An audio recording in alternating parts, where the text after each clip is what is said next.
Hi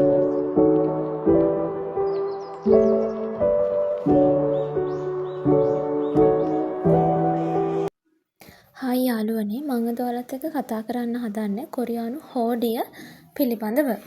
කොරියානු හෝඩිය ගත්තහම කොරියානු අක්ෂර මාලාවේ මූලික ස්වර 10ක් තියෙනවා. ඒ වගේම මූලික ව්‍යංජන 14ක් තියෙනවා. මේ මූලික ස්වර 10 එකතු වෙලා සංයුක්ත ස්වර 11ක් හැදෙනවා සහ මූලික ව්‍යංජන 14 එකතු වෙලා ද්විත්ව ව්‍යංජන 5ක් හැදෙනවා. එතකොට සම්පූර්ණව කොරියානු හෝඩියේ අක්ෂර 40ක් තියෙනවා. මේ විදිහට තමයි එතකොට අක්ෂර 40 බෙදෙන්නේ. ව්‍යංජන 19යි. ස්වර ඔක්කොම 21ක් තියෙනවා. ව්‍යංජන ඔක්කොම 19ක් තියෙනවා. එතකොට මූලික ව්‍යංජන 14ක් සහ ද්විත්ව ව්‍යංජන 5කින් ව්‍යංජන 19 හැදෙනවා සහ ස්වර 21 හැදෙන්නේ මූලික ස්වර 10 සහ සංයුක්ත ස්වර 11 එකතු වෙලා ස්වර 21ක් හැදෙනවා. ওই විදිහට තමයි හෝඩිය අක්ෂර 40 හැදෙන්නේ. මූලික ස්වර 10. මූලික ස්වර ගත්තහම ස්වර වලට කියනවා මෝම් කියලා. එතකොට මේ ස්වර ගත්තහම ස්වර ලියන ක්‍රමයක් තියෙනවා. ඒක ලියන්නේ ඉහළ සිට පහළට සහ වමේ සිට දකුණට. ඔය තමයි ලියන සම්මත ක්‍රමය. එතකොට අයන්න ගත්තහම අයන්න ලියන්නේ මුලින්ම ඉහළ සිට පහළට ඉරක් සහ වමේ සිට දකුණට චූටි ඉරක්.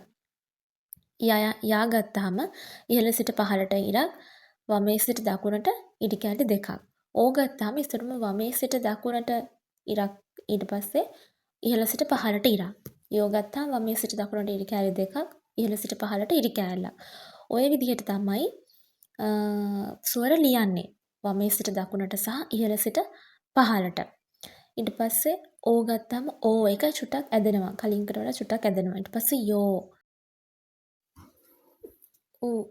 ඌ ගත්තාම මුලින්ම වමේ සිට දකුණට ඉරක් ඊට පස්සේ ඉහළ සිට පහළට ඊට පස්සේ යු ඊ මේ තමයි මූලික ස්වර 10. හරි මේ තියෙන්නේ සංයුක්ත ස්වර 11. එතකොට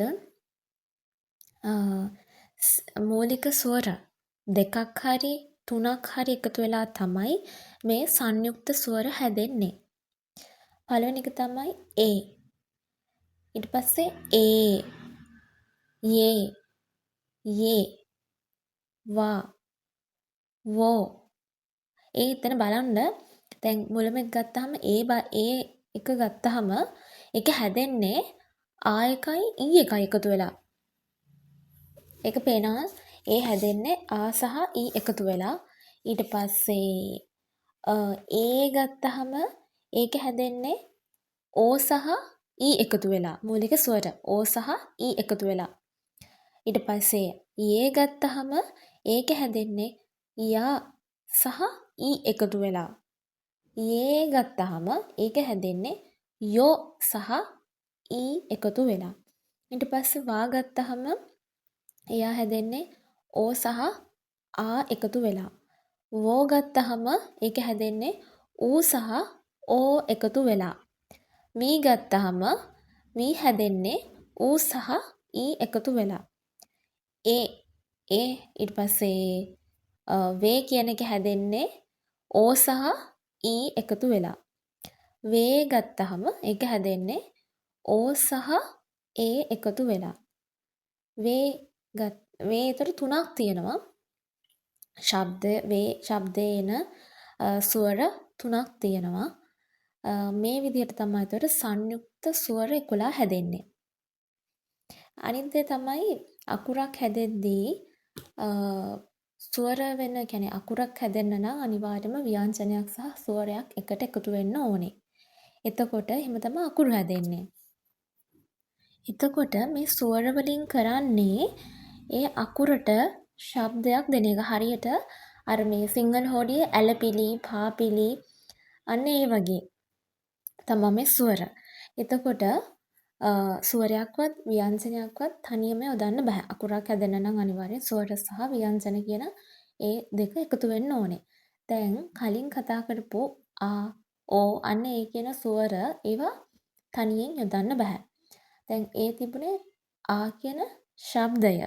දැන් ආ කියන අකුර හදන්නේ කොහොමද? මෙන්න මේ තියෙන්නේ අකුර හැදෙන විදිහ. හරිද? ආ ඕ යෝ ඔය අකුරු හැදෙන විදිහ තමයි මේ තියෙන. අර කලින් තිබුණේ ශබ්දය. එතකොට ඒ ස්වරය විතරක් දාලා දැන් ආ කියන ස්වරය විතරක් දාලා ආ කියන අකුර හදන්න බෑ. ආ කියන ස්වරය විතරක් දාලා ආ කියන අකුර හදන්න බෑ. ඒකට ව්‍යංජනවල අකුරක් තියෙනවා. ව්‍යංජනයක් තියෙනවා බිඳුව. බිඳුව කියන ව්‍යංජනයක් තියෙනවා. එතකොට ඒ ව්‍යංජනය එකතු කරලා එකට මේ ශබ්දයක් නැති ව්‍යංජනයක් ඒක. ඒක එකතු කරලා තමයි මේ අකුරු හදන්නේ.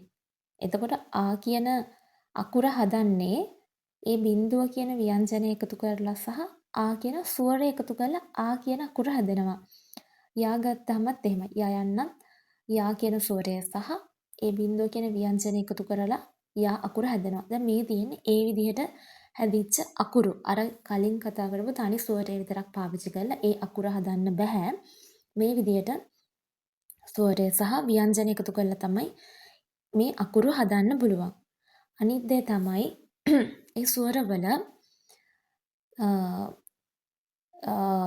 සිරස් ස්වර මේ කියන ව්‍යංජනයට පැත්තෙන් තමයි එකතු වෙන්නේ. දැන් ආ යා ඕ ඔන්න ඔය වගේ මේ ඒ ව්‍යංජන එකතු වෙන්නේ ඒ ස්වර එකතු වෙන ව්‍යංජනයට පැත්තෙන්. එතකොට තිරස් ස්වර ඒ කියන්නේ පහලින් තියෙන ස්වර ඒව එකතු වෙන්නේ ව්‍යංජනයට පහළ. අර ඕ යෝ ඌ යු අන්න ඒ විදිහට ඒ ස්වර එකතු වෙන්නේ ව්‍යංජනයට පහළට. එතකොට මේ තමයි ස්වර අකුරක් විදිහට පාවිච්චි කරන විදිහ. හරි දැන් මේ වචන බලන්න මෙතන ආයි කියන්නේ ළමයා. අර කලින් කිව්ව විදිහට තමයි මේ අයන්න සහ ඉයන්න හැදලා තියෙන්නේ. ඊට පස්සේ යු කියන්නේ හේතුව. ඊ කියන්නේ දෙක. සාජා කියන්නේ සිංහයට. එතකොට එතන හැදලා තියෙන්නේ සා කියන ව්‍යංජනයට ආ කියන ස්වරය එකතු වෙලා සා. චා කියන ව්‍යංජනයට ආ කියන ස්වරය එකතු වෙලා ජා. ඔය විදිහට හැදලා තියෙනවා. ඊට පස්සේ චිමා කියන්නේ සහය. තාරි කකුල. කෙමි කියන්නේ කූඹිය. එතන බලන්න කයන්නට ඒ එකතු වෙලා තියෙන්නේ. එතකොට කේ මී කූඹිය. ඔමොනි අම්මා. ඔය අන්නට ඕ තියෙනවා. එතන අර කලින් කිව්ව විදිහට බිඳුව සහ ඕ කියන ඕ අකුර හැදෙනවා මේ විදිහට. ඊට පස්සේ මයන්නට ඕ එකතු වෙලා මෝ නයන්නට ඊ එකතු වෙලා ඔමොනි අම්මා. කවි කතුට. ඔන්න ඔය විදිහට තමයි ස්වර සහ ව්‍යංජන එකතු වෙලා වචන හැදෙන්නේ. මේ තමයි මූලික ව්‍යංජන 14. මේ මූලික ව්‍යංජන 14 ගැන කතා කරද්දී එතන ව්‍යංජන පහක් තියෙනවා. ඒ පහට ශබ්ද දෙක තියෙනවා. එතකොට ඒ ශබ්ද දෙක තියෙන්නේ ඒව තියෙන තැනත් එක්ක තමයි ඒ ශබ්දය වෙනස් වෙන්නේ. දැන් කයන්න ගත්තාම වචනේ මුලට නම් කයන්න යෙදලා තියෙන්නේ කා විදිහට තමයි ශබ්ද කරන්නේ. වචනේ මැද හරි අග හරි නම් තියෙන්නේ කයන්න ගයන්න විදිහට තමයි උච්චාරණය කරන්නේ ඒ විදිහට. එතකොට පළවෙනි අකුර ඒකේ කයන්න ගයන්න ක ග දෙකම ශබ්දය තියෙනවා. ඊට පස්සේ ර ගත්තාම ල සහ ර අර්ථ දෙකම තියෙනවා. ස න ම බින්දුවෙන් කියන්නේ උං ශබ්දය. අං අනේ වගේ උං ශබ්දය. ඊට පස්සේ තයන්නෙත් තයන්න දයන්න දෙකම තියෙනවා. මැදක නම් මුල නම් තියෙන්නේ තයන්න මැදක නම් තියෙන්නේ දයන්න විදිහට තමයි උච්චාරණය කරන්නේ. ඊට පස්සේ පයන්නෙත් ප බ දෙකම ශබ්දය තියෙනවා. සයන්න ගත්තාම ච ජ දෙකම ශබ්දය තියෙනවා. මහ ප්‍රාණ ච මහ ප්‍රාණ ක මහ ප්‍රාණ ත මහ ප්‍රාණ ප හ. එතකොට මේ ච ක ත ප ඔය හතර හැදලා තියෙන අර කලින් කතා කරපු කයන්න, චයන්න, තයන්න, පයන්න ඒවට එක ඉරක් එකතු වෙලා තමයි මේ මහ ප්‍රාණ අකුරු හතර හැදලා තියෙන්නේ. මේ වචන බලන්න. පළවෙනි වචනය කාගු. කාගු කියලා කියන්නේ ලී බඩු. එතකොට පළවෙනියට තියෙන කයන්න විදිහටම උච්චාරණය කරනවා. දෙවැනියට තියෙන කයන්න ගයන්න විදිහට තමයි උච්චාරණය කරන්නේ. ඊට පස්සේ බලන්න තරි. තයන්නෙත් උච්චාරණ දෙකක් තියෙනවා. ශබ්ද ත ද දෙකම එන්නේ තයන්නට. එතකොට තයන්න මුලින් තියෙන නිසා තා. ඒතර තරි. තරි කියන්නේ කකුල.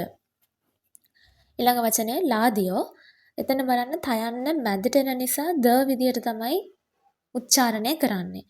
එතකොට පළවෙනි තරි කියන එකේ ල මැදට කියන්නේ අගට තියෙන නිසා ර විදියට උච්චාරණය කරා.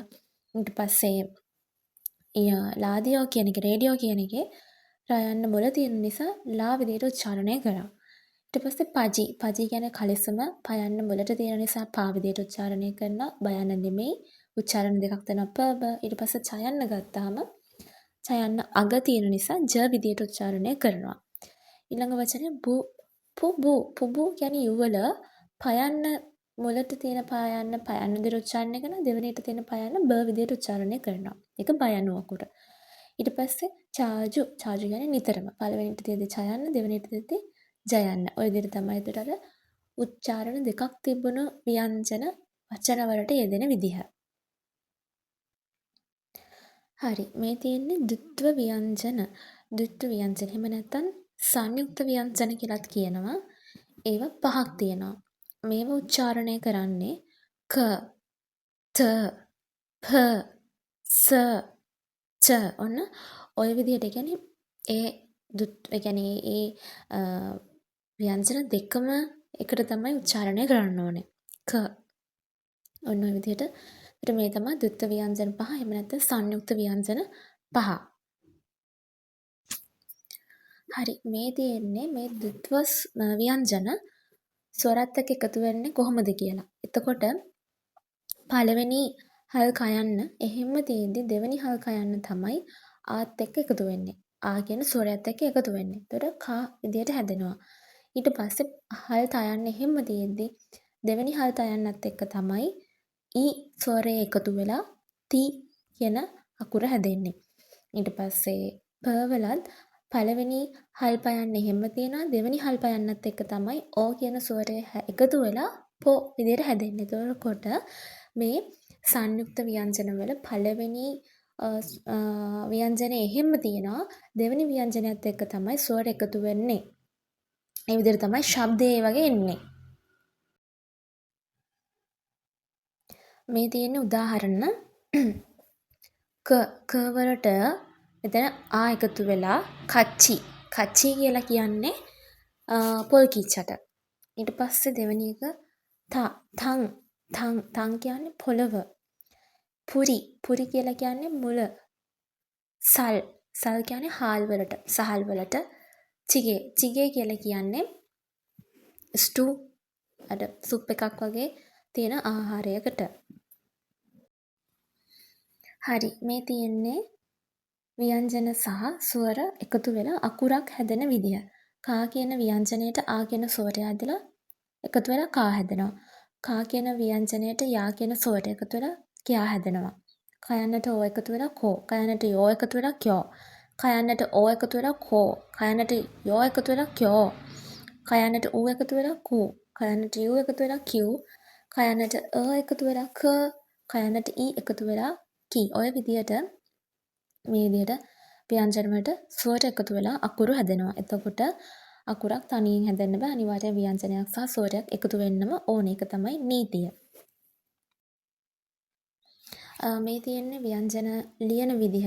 ඉහළ සිට පහළට, වමේ සිට දකුණට ලියන හරිම විදිය. මේක හොඳට බලාගන්න. මේ තමයි ලියන හරි විදිහ. එහෙනම් මං හිතනවා අද මං ඔයාලත් එක්ක මේ කතා කරපු පාඩම ඔයාලට තේරෙන්නේ නැති කියලා. දැන් මේ කතා කරේ කොරියන් හෝඩියේ පළවෙනි කොටස. තව මේකේ කොටසක් තියෙනවා හල් කිරීම සම්බන්ධව. ඒක ගැන තව වීඩියෝ එකක් අරගෙන එන්නම්. එහෙනම් මං හිතනවා හැමෝටම අද මං කරපු පාඩම තේරෙන්නේ නැති කියලා. හැමෝටම එහෙනම් අන්‍යෝන්‍ය කෙසේයෝ